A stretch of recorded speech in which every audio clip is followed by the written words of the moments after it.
They say that Hasina hates Islam. The constitution used to start with Bismillah, and they removed that as well. Army League basically has people in civilian clothing who are basically their hired gangsters, and they stand guard at these voting places where the voting is occurring. So it's like stormtroopers for the Nazis. Yes, very, very similar, unfortunately, except these people happen to be brown, and they look exactly like you, and they have no uniform.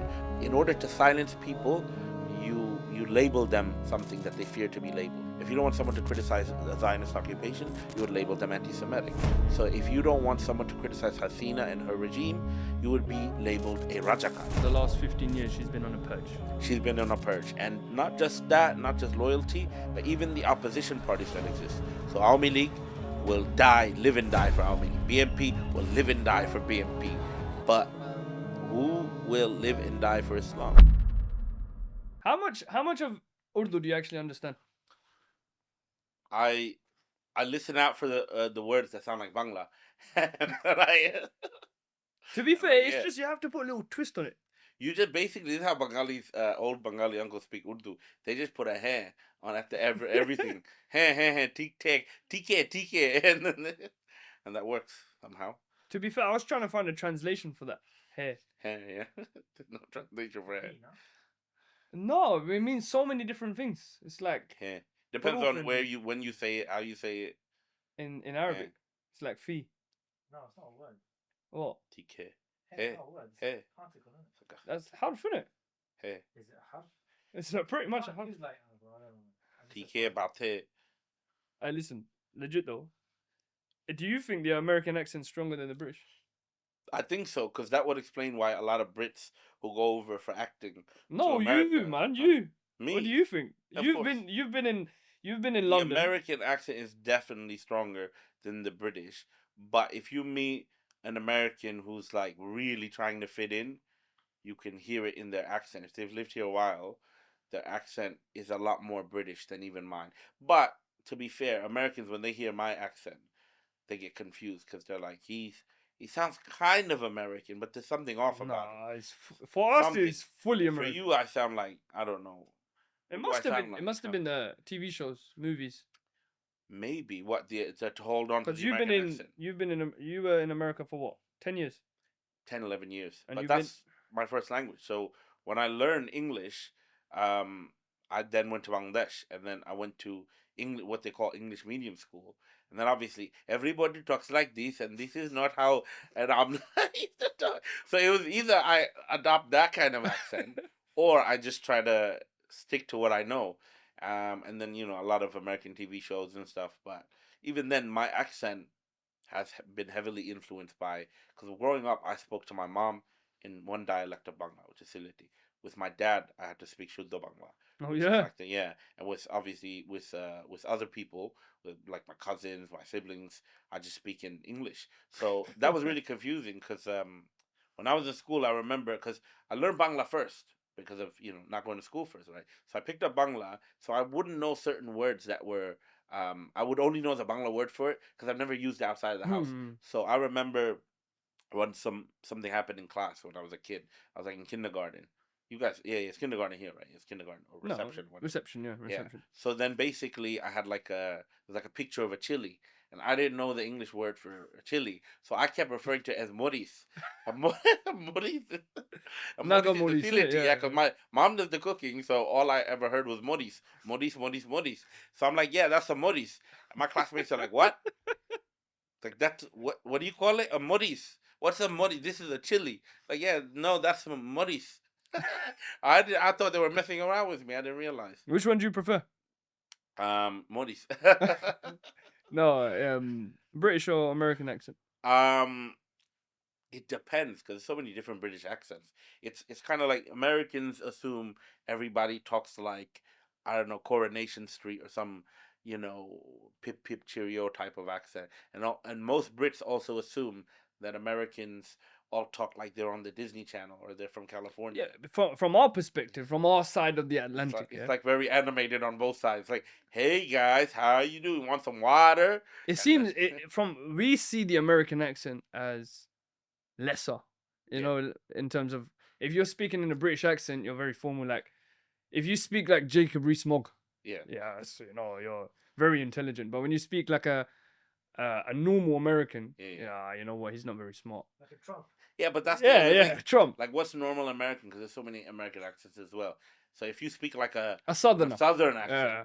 then you're like, Yeah. howdy, y'all. How you doing, y'all? Yeah, even the Americans. For basically the southern part of America is like what your equivalent in the UK to the Northerners. Yeah. It's like, can I have a kind of hook? It's like that. Yeah? If that's what it sounds like to the Americans. Yeah. So yeah, it depends really. At first, when I heard the British accent, I was living out in the sticks outside London, in a place called Surrey, and people were like, every time Surrey. Surrey, yeah.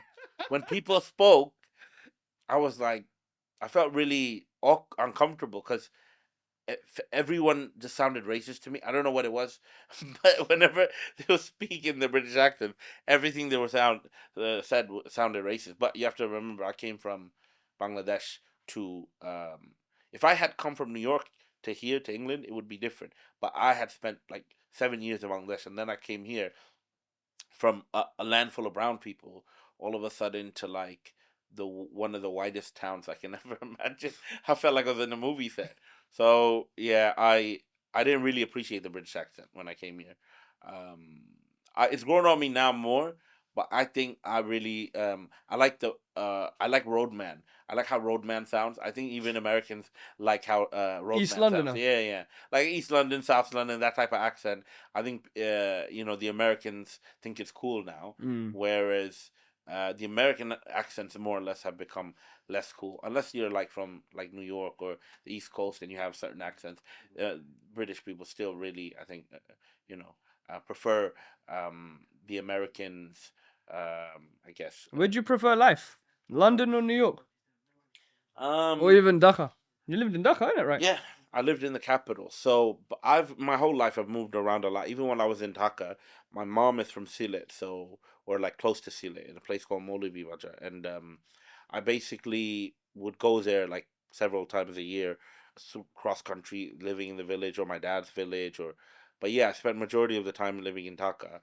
Um, to be honest, I like a bit of all the three cities, New York, London, and Dhaka. If I could find a way to combine it and then put it under Islam, that's what would be my ideal thing.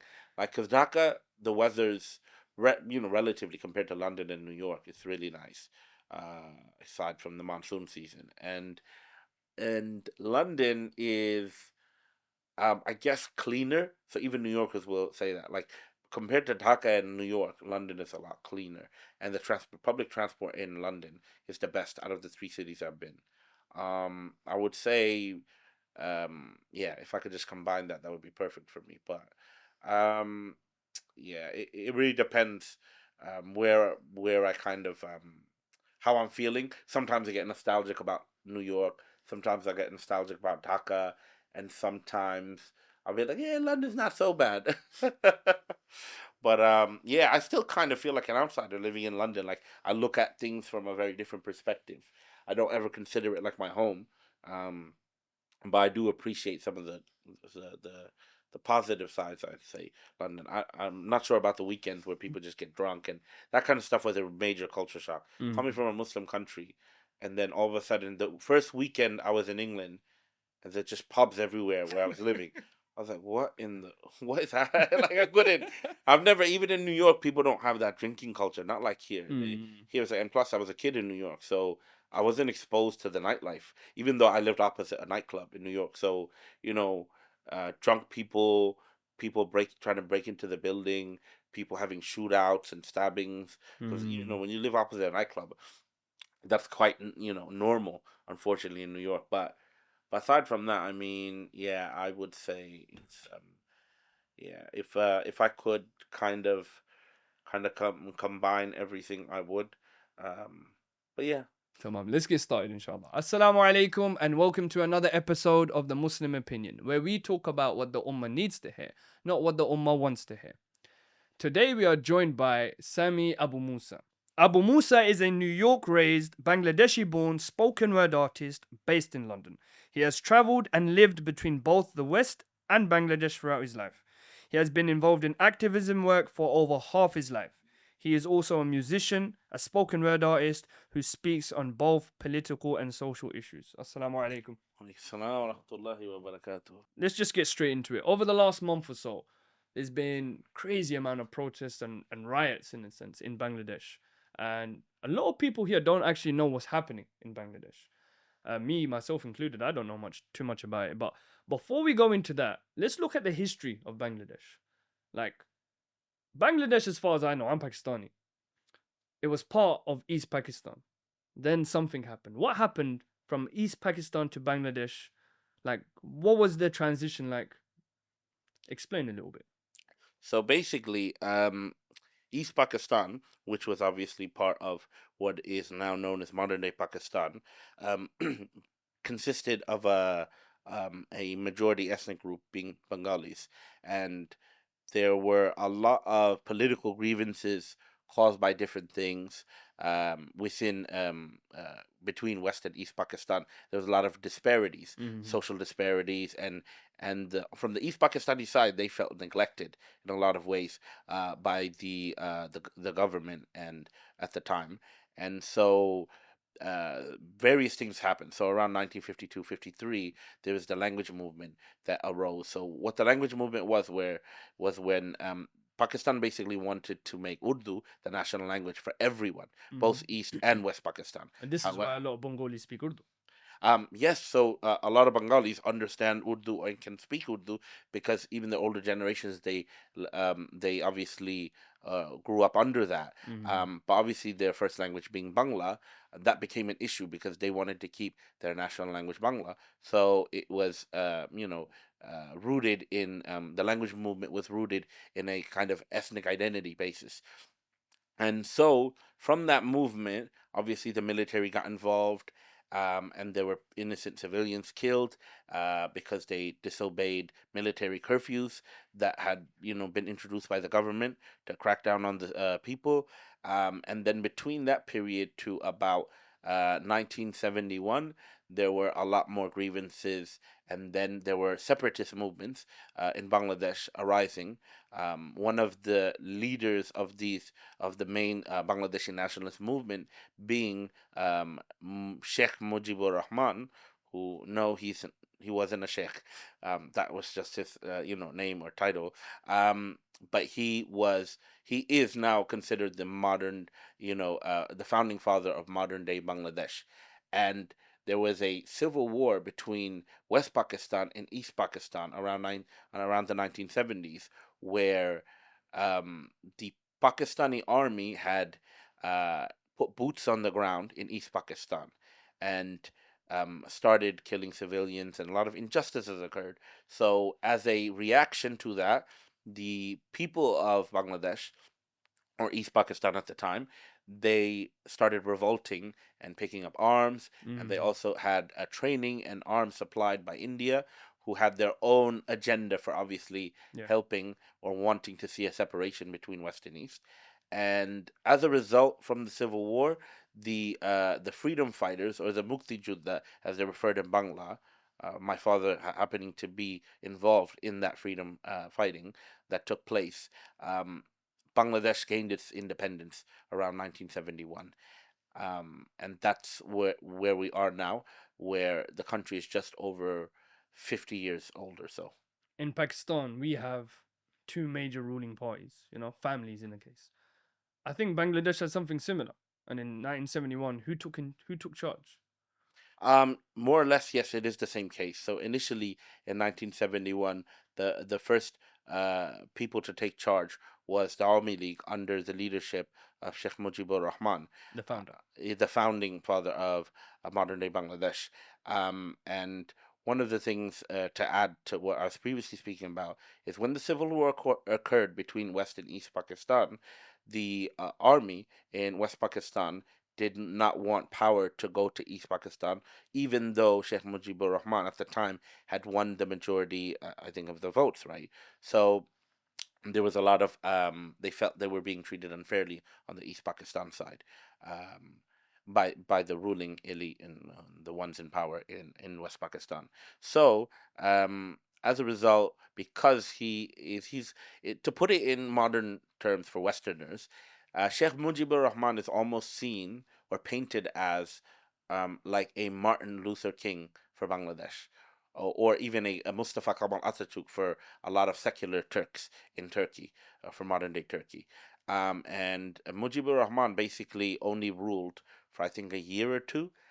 He was then later assassinated through a military coup, and the military had then basically, after that period, between, I think, somewhere around between 75 to about up until somewhere around the 1990s, there was a military rule for around 15 years of military rule, and there were only like two people that were leading that military rule, one of them being President Zia. And the reason I mention him is very important because his wife is Khaleda Zia, who is the leader of the Bangladesh National Party, one of the two major political parties in Bangladesh. The second major political party being Awami League, and Awami League is currently the ruling party. And Hasina, the Prime Minister of Bangladesh, Sheikh Hasina, she is the daughter of Sheikh Mujibur Rahman. So both these political party leaders work in the same way as most places, whether in the West or the East. You have two major political parties, and they just so happen to be both related to or have family ties to people who are considered very integral as figures to the existence of Bangladesh. One being Sheikh Mujibur Rahman, and the second being President Zia. So they have a lot of political currency behind them. So power hasn't left these two families. So Since 71. interestingly, since 71, the only time power has really left is in around between 2007 and 2009. There was extreme instability and violence in the country, and I was living there at the time. And the country was in such a dire state that the military had to take power. For, I think they ruled for about a year. And while the military took power, they issued a military curfew. We weren't allowed to go outside. I think they had a shoot to kill order at that time as well, like they do now.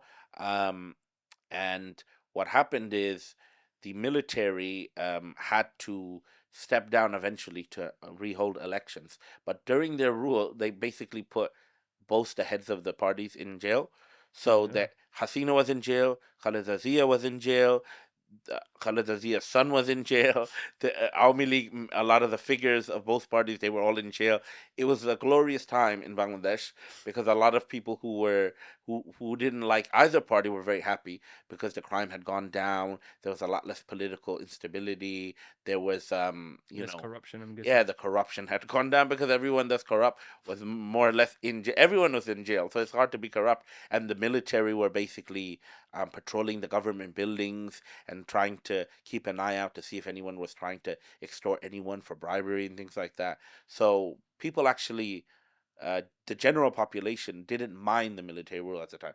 But because of the nature of the country being a republic, they said we need to have re-elections. And then Awami League comes into power in 2009. And immediately when they come into power, one of the first things that Hasina has done is the very clause in the Bangladeshi constitution that's used to give the military the power to take control of the country in case of emergency. She scrapped that clause from the constitution. Straight when she was in power. Is this her first time in power? So this is, I don't think it's her first time. I could be wrong. I think this is her. That was her second term in power right now. It's almost like she's no longer in power because it's been so long I forget sometimes. So she's been in power since 09. Since 09 she's been in power. So for 3 consecutive terms she has won the election. Let's say kind of like George Bush won the election.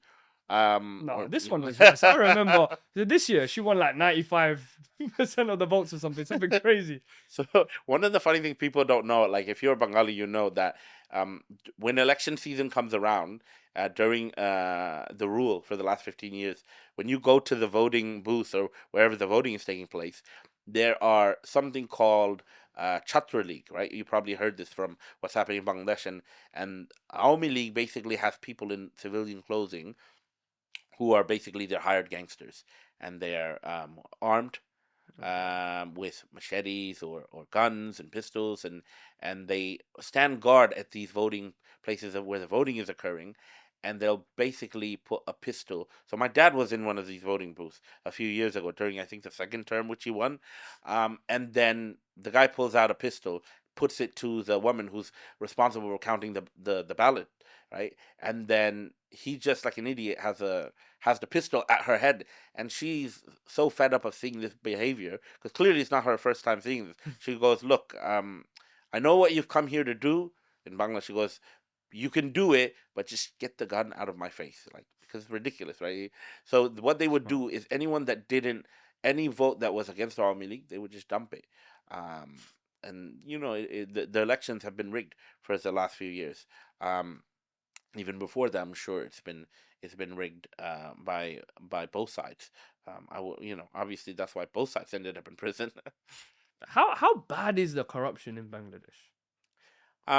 So I'll give you an example. When we first moved to Bangladesh, me, my mom, and my dad were still in New York. We moved to Dhaka, yeah, and so obviously you got to set up your whole new life and everything. You got to put utilities and everything like you do anywhere, right?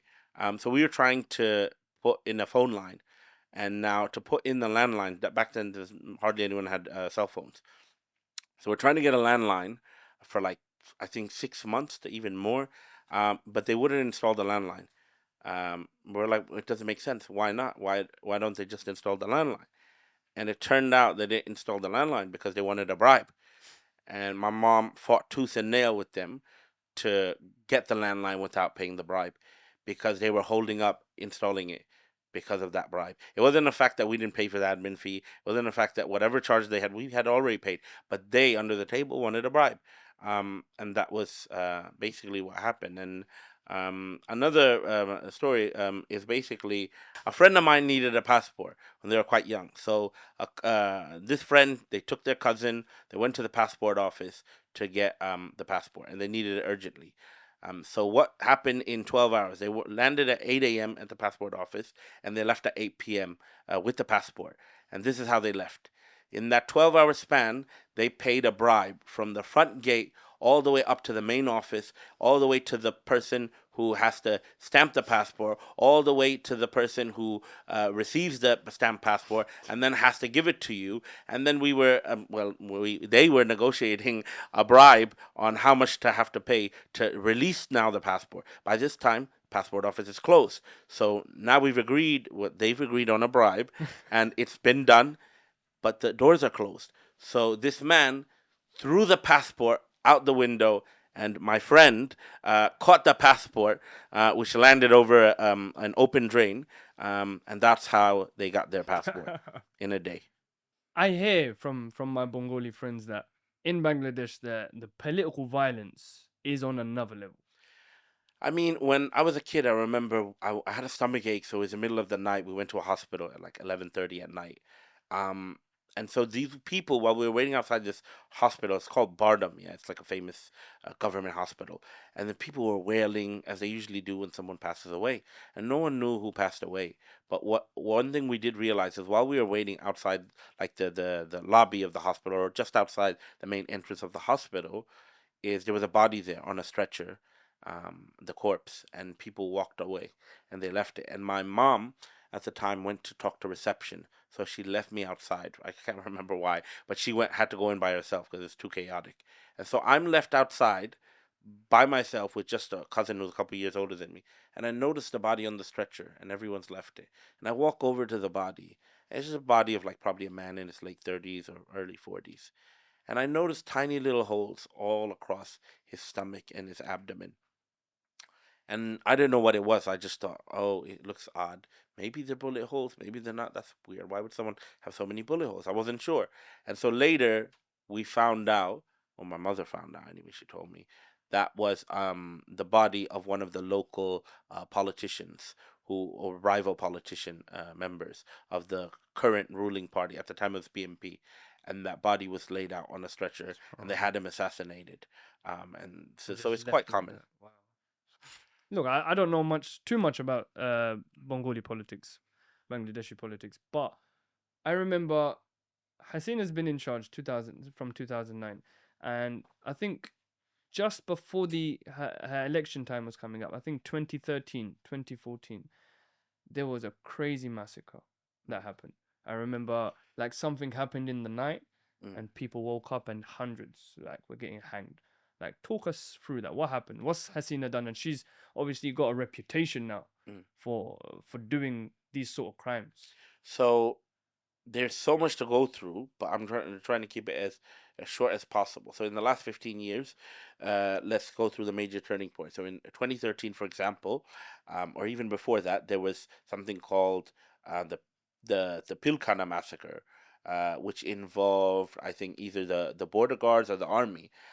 So in these last 15 years, she has done what is called as a culling of anyone that is not loyal to Army League or to her specifically has been removed from the senior positions within the army, within the other security forces, and within every single institution you can So for the imagine. last 15 years, she's been on a purge. She's been on a purge, and not just that, not just loyalty, but even the opposition parties that exist. So the major opposition being BNP, which exists, and they had a coalition with Jamaat-e-Islam, which is a Islamic political party in Bangladesh, which is quite large in number.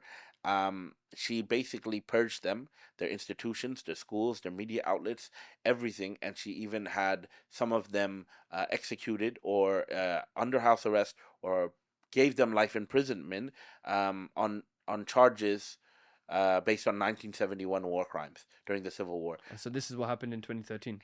So this is what happened even before 2013. We haven't even gotten to 2013 Okay. or around 2013 it happened.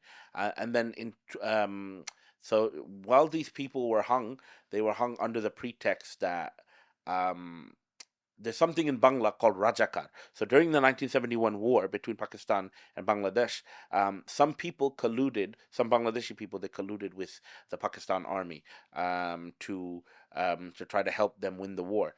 And the whether that's right or wrong is not even what I'm going to speak on. But the point being that they were giving a title. They were given a title called Rajakar, which means traitor.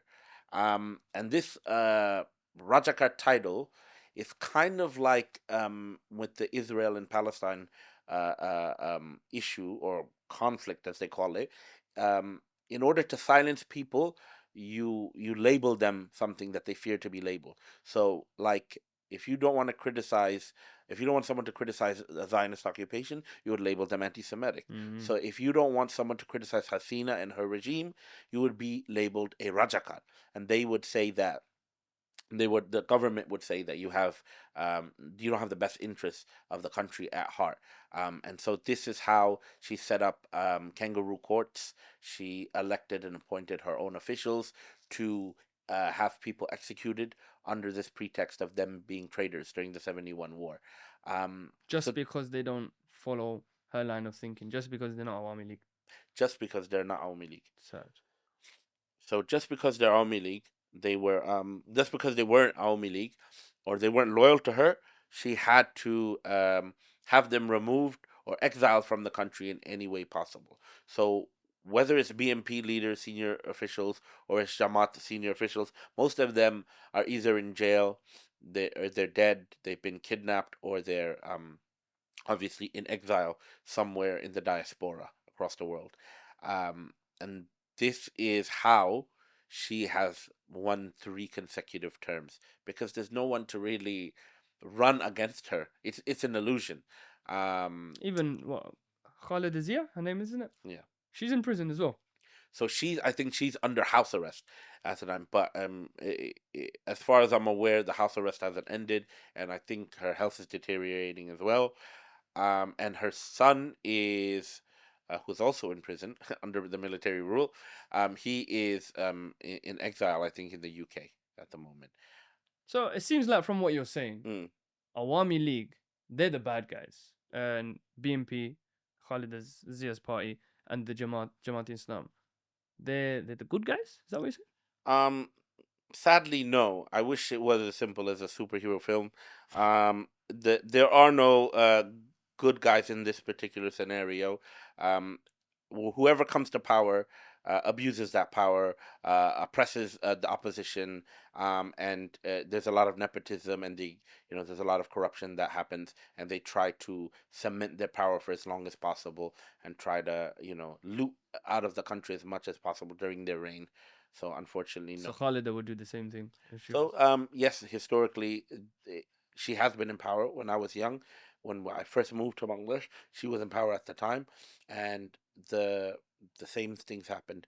Um, Anything to do with the opposition, brutal crackdowns on the opposition.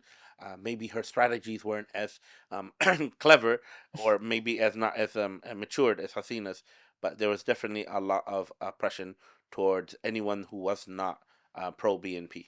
So, on the back of what Hasina has been doing for the last 15 years, it takes us to now, where we're seeing an uproar in Bangladesh right now. And it obviously started off from what we're seeing on social media in the universities. Is what's happening on the ground right now a revolution? um, it didn't start out as a revolution, but yes, what's happening right now is definitely a revolution. And what's behind it? Break it down for us. So initially, what happened is after 1971, after Bangladesh gained its independence, one of the things that the government said is they would have a quota system, and a chunk of that quota system, meaning that some jobs would be reserved for certain groups of people, whether they're disenfranchised, whether they're females, whether they have disabilities, and a large portion of that was assigned towards the freedom fighters or their relatives, with their sons, their grandsons, etc. And that was, I think, 2018. It was halted, and then or scrapped, and then now the resurgence of that same quota system has come back, and that quota being anywhere between 30 to around 56% assigned from, depending on who you ask and the different reports coming out. This was meant to be assigned, all the government sector jobs for that percentage were meant to be assigned to the freedom fighters or their sons or grandsons, etc. Um, this is where the student protest first started off. As it was initially Dhaka University and then some other major universities in Bangladesh, and as a result, something happened which caused it to snowball. So people were met with brutality from the police and security forces, and so a student was killed. He was one of the first people killed, and he was shot and killed on live camera. And they dragged his body away as well. And he was basically not attacking anyone. He was just out there, and they were throwing rocks at him, bricks at him, and he was shot and killed. His name was Abu Saeed, from I think he's a student of somewhere in Rangpur. I think in Rangpur University. But it seems like there's a lot more unrest and uproar in Bangladesh. Mm. Are the students just unhappy, and the people? Are they just unhappy about the quota system? It's not just about the quota system. The quota system that they're unhappy about is kind of like the as the saying goes, that the straw that broke the camel's back. So throughout the history of Bangladesh, there's been a lot of illiteracy, social disparity, economic disparity. There's been a lot of crime, corruption for decades and decades. And on top of all that, when it comes to unemployment, the unemployment rate is very high. So these government jobs are very coveted things. It's a means for people or students who want to stay in the country and not end up in the diaspora through the product of a brain drain, as they call it, to get better opportunities in the West. In order for them to be loyal to their people or stay in their homeland, they have to either get a job, which is very hard to do in Bangladesh, especially a good job, or they have to flee the country in order to look for better opportunities. And all of this combined, on the back of, actually, recently there was a corruption scandal, major corruption scandal, where one of the sons, who's only 19 years old, by the way, of an Awami League political leader, he during the Eid al Adha, he had basically spent millions, yeah, in taka, in Bangladeshi taka currency. For those who don't know, yeah, he spent millions on buying cows and goats and chickens and whatever. Right.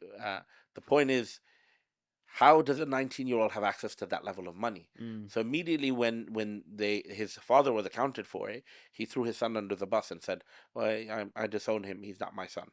Damn. Yeah. So this caused outrage. This only happened earlier this year, I think.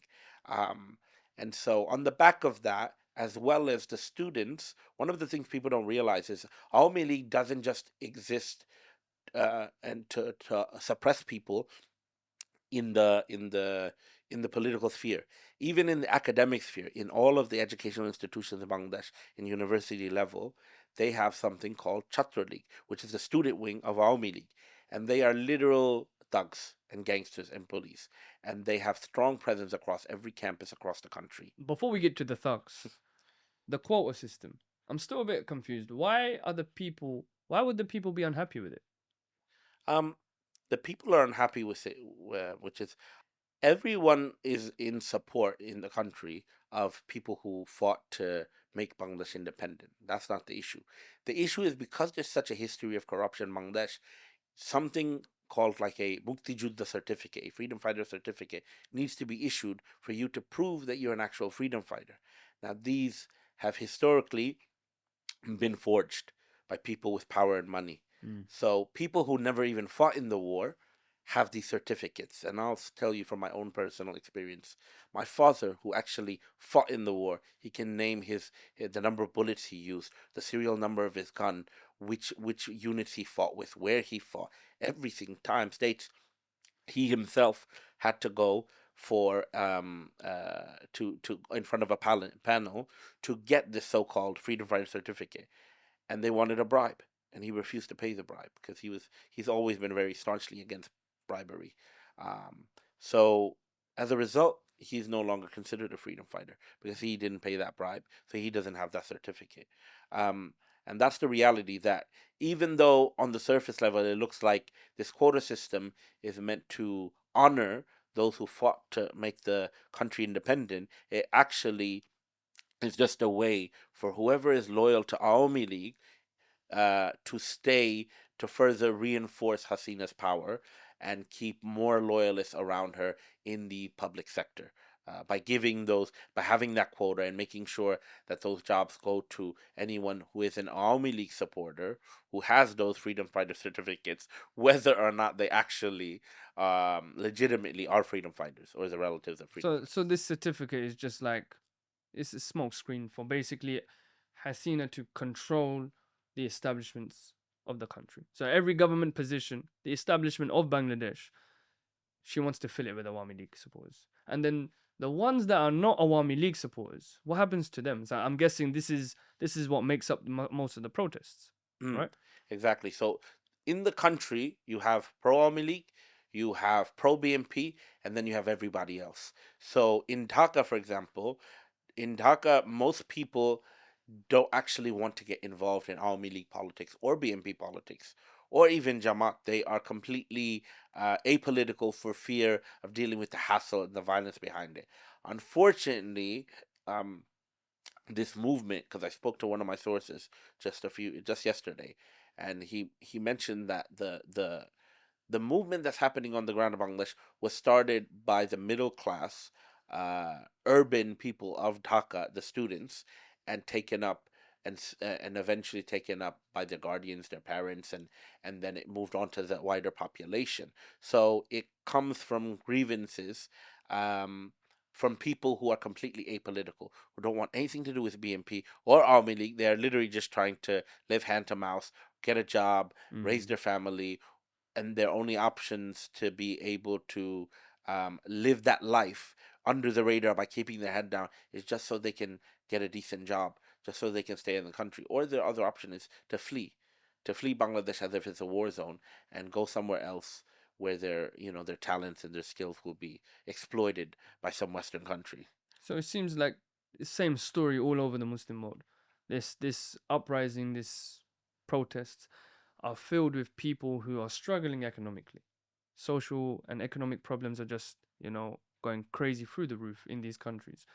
And people are just literally using this quota system to vent all of their frustration with not just Hasina, it seems, but the whole system in Bangladesh. So coming down to the actual protests now, who's actually involved on the ground? So on Because there's a lot of groups mentioning. You mentioned Chatra League. Chatra League. Chatra League, Chatra yeah, League. Chatra League. To translate, it means Chatra just means student in Bangla. The student league, right? But obviously, they're not the only students, but they act as if they are. They are. And they're Awami Leagues They are mafia. Army League's ununiformed force, security force on college or university campuses. And in general, whenever there's a protest or anything, they are the first line of defense for the regime. They are there to uh, enact whatever violence and brutality is needed without any repercussions or accountability, because they can easily say that we don't know who it was that did it. It was just civilians. So even recently, Hasina came out and she said in an interview, she said, Chatra League has nothing to do with Army League. They are not part of our official registry of groups for our party. And she basically, disowned them. But obviously carries on funding them and equipping them with arms in order to so that So they it's can like the carry. stormtroopers for the Nazis. You know Yes, that? yes, very, very similar, unfortunately. Except these people happen to be brown, and they look exactly like you, and they have no uniform, so they could be in the middle of one of these protests. And there's footage all over online now. Even though sadly the internet's not fully back, of people in Chatra League pulling out pistols in the middle of a protest, pretending they're one of the students protesting, shooting someone point blank range and walking away. It's horrible. And And they're then it all just armed causes with havoc. machetes. Yeah, it's horrible. So a lot of this violence that we're seeing, is it just from this group of people? What's the army doing on the ground? What's the police doing on the ground? And there's also reports of other forces from other countries getting involved. I think India. So explain what's happening there. What's happening on the ground? So on the ground, this is quite complicated. So there's quite a few parties involved here. So on the ground, there is some instances of BNP and Jamaat trying to potentially, and these are the narratives going around, to try to potentially utilize this movement so they can Hijack it, come really, yeah. hijack it so they can come back into power. Again, there's on the ground there are people who are in police uniform speaking in Hindi, and that is very unlike Bengalis to be speaking in Hindi as security forces. Potentially, there are raw agents from India. That is another issue. The other factors in this on the ground is the army has also been rolled out, because the first line being Chatra League, the student league of Awami League, and because that didn't work well, and they were kicked. The Chatra League was also kicked out of the campuses by the universities. I forgot to mention, right?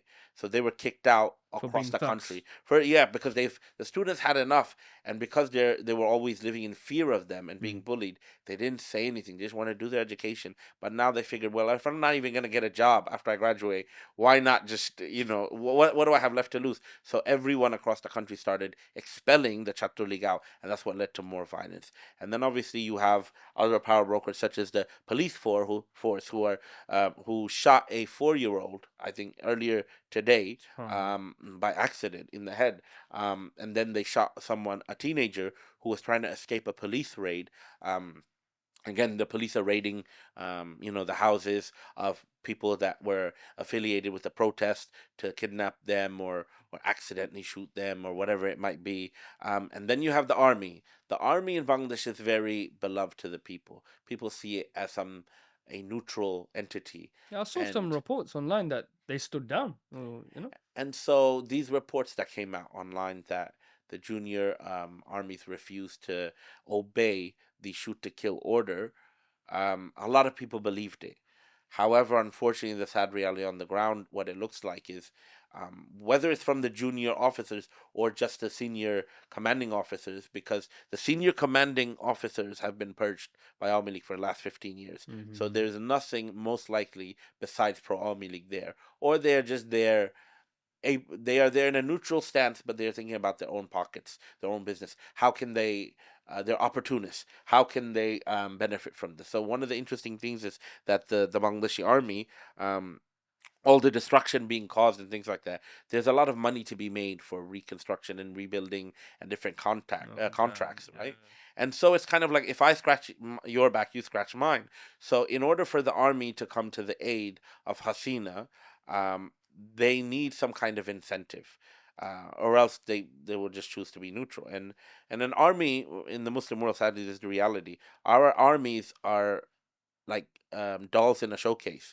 They don't move. Mm. They don't move or do what the Islam commands them to do, or what they. So meanwhile, what's happening in Palestine to our brothers and sisters in Gaza, the army does not move. But this very same army was commanded by Hasina to shoot people, and there's footage of them shooting people alongside the police, alongside other security forces within the country, alongside RAB, which stands for Rapid Action Battalion, and all of these forces. Sadly, the public opinion has shifted now against the army as well. The So, people are no longer have uh, have that much faith in the army as they once did because of what they've done recently. and the other group that I've been hearing about on the ground are the Hindus and the atheists. Now, I know Bangladesh in the last 10 to 15 years have had some history with these sort of people. Are these people involved with the protests, or are they on the other side? Okay, so here's the thing: Bangladesh being a secular country, Hasina, when she's doing this purge for the last 15 years, she has to find people who are loyal to her and only her. And if you have someone who is Islamic, they naturally won't be loyal to you blindly. You need blind loyalty, and so naturally, blind loyalty would come from places like that she has allies with to help her keep her in power. So she has a very close relationship with the Indian government, the Modi government, for the past 15 years, and she gets their aid and assistance for a lot of things. And in order to stay in power, and in return, they give her. They obviously help her stay in power, and then in her kind of returning the favor to them, she will, I don't know, buy rice from India, even though there's rice in Bangladesh, or she'll buy medication from India, and it'll even say on the packet, it'll say "Made in India" on the medicine. Like when I went, like last year or whatever, I was just baffled. I was like, medicine that we have there's an Acme laboratory down the road, and you're making you're importing medication. So clearly there's a lot of nepotism and corruption happening behind the scenes. So all of these things to do with Hindus and atheists. One of the main things is that in order to keep India happy, Awami League has spent the last 15 years in putting up many Hindus in positions of power throughout every institution within the country.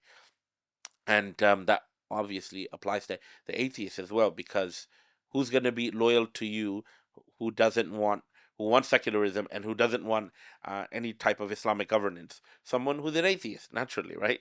They will be pro-secular. This So is why when I speak to some Bengalis, they say that Hasina, she hates Islam. From her actions in the last 15 years, it does look like it. It does look like she actively works to fight Islam. Do you agree? I would say in Hasina's case, um, I'm sure she doesn't hate Islam because her father's a sheikh. No, I'm joking. I'm joking. Her father's not a sheikh, and I mean, she probably does because actions speak louder than words. So I'll give you an example. So there's a Hindu festival called Puja in Bangladesh. And in 2021, when I was there, they had their Hindu festivities during that time. And something went viral during their because this is when they pray to their idols and their gods. And so someone posted something online of a picture of a mushaf, a copy of the Quran, at the foot of one of their idols, and it went viral in Bangladesh. And as a result, there was an uproar, and there were protests, and there was a brutal crackdown on the protests in response. And then India gets involved, and then there's a counter protest by Hindus because a Hindu got attacked during that time as well. Supposedly, we don't know all the details, but what I do know for certain is in a matter of less than a week, between the Muslims being upset for Islam being insulted to Hindus being upset in the country, the response from the Army League regime was to remove Islam as the state religion Damn. from Bangladesh. And before that as well, a few years before that, during Hasina's reign, she also, the constitution, not that it really means anything, it's not an Islamic constitution, but the constitution used to start with Bismillah. And they removed that as well, and that there was an uproar about that Well, from the people. it tells you a lot about Hasina, the fact that she's very close to India. Tells you a lot about her stance to Islam.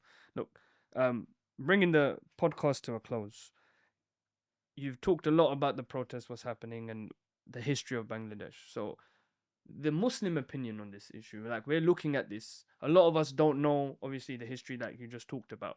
What is the main thing that we want to take away from this whole event? And obviously, naturally, what can we do? So, what is the Muslim opinion on the protests in Bangladesh? So the Muslim opinion is that um, it's to make it blunt. Yeah, it's not about like going back to your previous question. Who's the good guys? Who's the bad guys? The reality is, it's not about individuals, or it's not about political parties. Doesn't matter what party's in power or what individuals in power. What matters is what system is in power. And the reality of Bangladesh, just like the rest of the Muslim world, is a system which is in power is a secular, liberal, democratic, capitalist system, and that system has created this situation that we're currently in, the situation of disunity, the situation of constantly breaking ourselves down and splitting apart from one another again and again and again and again. Because as Muslims, Allah says in the Quran, He says that if there is dispute amongst you, or two groups, that you refer to Allah and His Messenger, sallallahu alaihi wasallam, right? So our reference point in order to settle our disputes is Islam. But when our reference point becomes anything other than that, it just leads to division and division. So, for example, in nationalism, we've been divided by ethnicity. We've been divided by our lands have been divided by these nationalist movements. Our lands have been divided based on the languages we speak. Our lands have been divided based on our based on what part of that the fake country now we're part of, or what dialect of that language we speak. There's so much asabiya, so much nationalism that has broken us down to this point that we're at, where it's created blind loyalty as well. So Awami League will live and die for Awami League. BNP will live and die for BNP. But who will live and die for Islam? Because interestingly, when we all die, the three questions that are asked in the grave aren't whether you're Bengali, whether you're Pakistani, whether you're Indian. It's not asked on your race. It's not asked about your language. You're not asked about your political affiliations. You are asked, right, who is your Rabb? Who is your Lord? What is your book? Who is your messenger? And what is your deen? Right. So who is your Rabb? Who is your Rasul? Who is your messenger? And what is your deen? Those are the three questions that are asked. So how does any of our all these divisions that we divide on, how does that have any relevance to that? So the only solution really for Bangladesh is for us to think of an alternative system that reflects our Islamic values in every single institution, in our social system, in our political system, in our economic system. And only then will we be able to truly solve our problems. If you were able to actually speak to the protesters on the ground in Bangladesh, what would you tell them? I would say, look, your emotions are a very powerful tool. But if you don't have a clear vision of where you hope to reach using your emotions and your energy and your blood, sweat, and tears, then it will be hijacked. It will be hijacked. It will be pacified, and we have seen this historically again and again and again. Will it be a case that you are happy that Hasina is removed, and then become pacified because she is replaced with another army leader, or she is replaced by BNP or whoever else? The point is, we need to have a clear vision and a clear understanding of what will solve our problems, because the protests have grown out of grievances, and those grievances have resulted from symptoms that have been caused by capitalism, the wealth disparity, the fact there's a lack of jobs, the fact that you're having to fight each other by the hundreds just to get one decent job in the country. It's not meant to be like that. And under Islam, historically, it was never the case. You can't, throughout Islamic history, you will never find a protest or a movement that came out under the Khilafah, that came out from students having to protest to find a decent job, right? Actually, in the Khilafah, what you will find is in Islamic history, the first university in the world was established in Morocco by a sister called Fatima al-Fihri and her sister, right? And how did they establish that university in the first place? They used inheritance money under Islamic law that they had gotten from their parents. But how did they have that vision to even establish such an institution? All of that came as a result of the system which they lived under. And that is the fruits of that. And unfortunately, the fruits of capitalism, the fruits of secularism, the fruits of nationalism are rotten at its core. So your message to them is saying, don't be fooled. Until you change the system, you're gonna live through the same mess. You would just ask for literally a change of face, but the problems will remain the same. The problems will remain. And one interesting thing I will just point out is that whenever you have capitalism, secularism, or nationalism fail, people automatically lean towards another. So whenever there's an economic problem, people will revert to nationalism and blame it on the foreigners. The foreigners, any minority, will be used as a scapegoat, right? So you jump from the failure of capitalism to the hope in nationalism, which still doesn't work, and right, and then you're like, well, we got divided, we become independent, but now we need to be more independent. How about we just separate this building that I live in from the rest of the neighborhood? See, it doesn't actually solve your problem. It just redirects your anger and your grievances towards another futile way at solving your problem. So what you're saying is that we need to make sure we change how we are governed, not just who governs us. Exactly. And then the last few questions I have for you. For Muslims living in the West and all over the world, really, who don't have any connection to Bangladesh, what's your message to them? And the last one after that is the message to the Bengalis that don't live in Bangladesh. What's your message to them? I would say, look, as Muslims, we know that we are one ummah. And because we are one ummah, whatever happens to us in any part of the world, whether we have different cultures or races or different languages we're speaking, or whether we're separated by continents, the whole point of being one ummah is to be concerned about the affairs of the ummah, because as the Prophet ﷺ said, that if the ummah is like one body, if one part of it is injured or hurt, then the entire body would become agitated in fever as a result. And that is one thing that I would say to the people that feel they are far removed from it.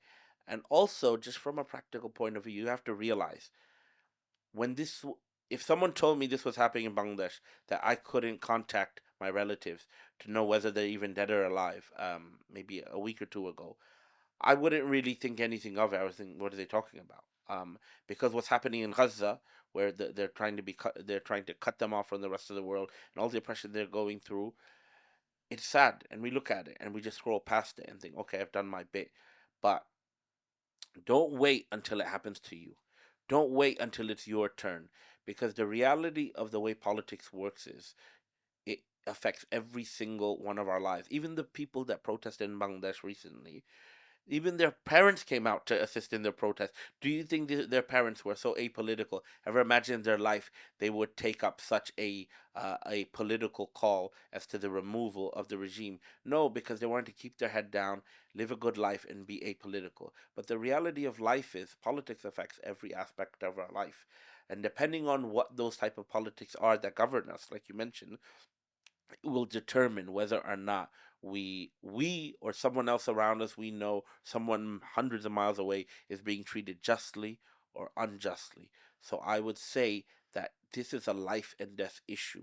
You can be comfortable right now and be in the position of privilege where you don't have to care, but don't wait till it's too late, where you're no longer in that position and it's your turn, and you are the one going through the oppression. You are the one going through the injustice. The things you saw at in a screen where you were easily just able to scroll past, and now it's happening outside of your door. Now it's coming into your home. don't wait until that moment comes, because it will come and it will spread unless you do something actively to change it. So my call to action for people would be, learn, just like you learned about Palestine, learn about what's happening in the Ummah, whether it's in Bangladesh or Kashmir or anywhere else, whether it's Sudan. You have to learn about the history because it's your history. You have to learn about what the people are going through. You have to feel it, because what does it mean if we have people in our lives who we say our family, something happens to them, we immediately think, what can I do practically to help them? We don't think, let me do something that doesn't require much effort but makes me feel less guilty. That's not what we think when it's our own family, our own friends. So remember that. Do not wait until it's too late.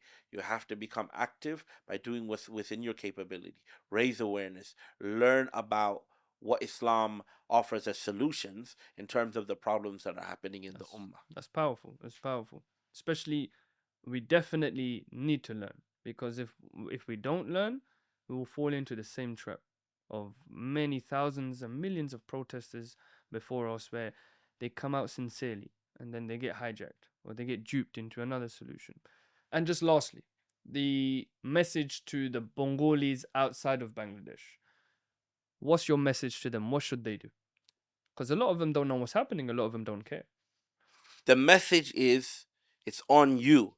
Because when you or your parents or your grandparents came and left Bangladesh and came to the West, you came for better opportunities. You came because you had to escape corruption, right?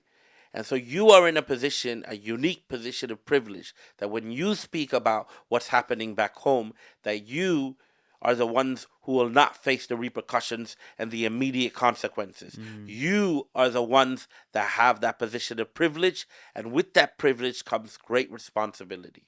You must do whatever you need to do in order to convey the message and be a voice for the voiceless, the ones who have no internet, the ones who can't leave the house or they'll be shot and killed, the ones who are dying in the middle of the streets, not even safe. They are hiding at night right now. Right now in Bangladesh, they're waiting for the police to raid someone's house. These young kids, as young as 20, 21 years old, even younger, because they took up this call, they stood against the regime and held them accountable. They are now fearing for their lives, huddled inside the darkness of their homes, waiting to be raided by the regime's police and security forces. So you, sitting in your comfortable homes, watching this on your screens, or pretending it's not happening, or looking for the next sales deal so you can buy rice at a discounted price, like just yesterday happened at Sainsbury's. This is on you. It is a shame on you if you do not use your luxury and your privilege to be the voice for them. That's powerful. It's a powerful message to the Bengalis living outside of Bangladesh. They don't have the same shackles. They have the ability to make us aware, because most of us don't know. But they have a connection back home.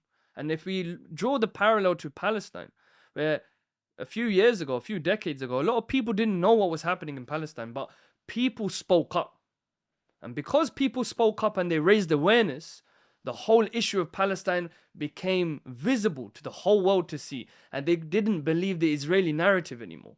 The same thing with Bangladesh. If people don't speak up, they're going to believe the same narrative that Hasina is giving or BBC is giving. This is wallah, is a very powerful message that the Bengalis here, they need to tell us. They need to raise awareness, because, like you said, their parents left because of the corruption, because of the economic instability. So it's the onus is on them. And then once they tell us, it's on us. It's because, like you said, we are one ummah. But honestly, if you didn't speak about what was happening in Bangladesh, I wouldn't have known. And probably most of our listeners wouldn't have known. So, Jazakallah khair for coming down. Assalamu alaikum wa rahmatullah. And Jazakallahu khairan for listening. Please like, comment, and subscribe. And to the ones that do know what's happening on the ground in Bangladesh, please tell us in the comment section. Till next time, Assalamu alaikum wa rahmatullah.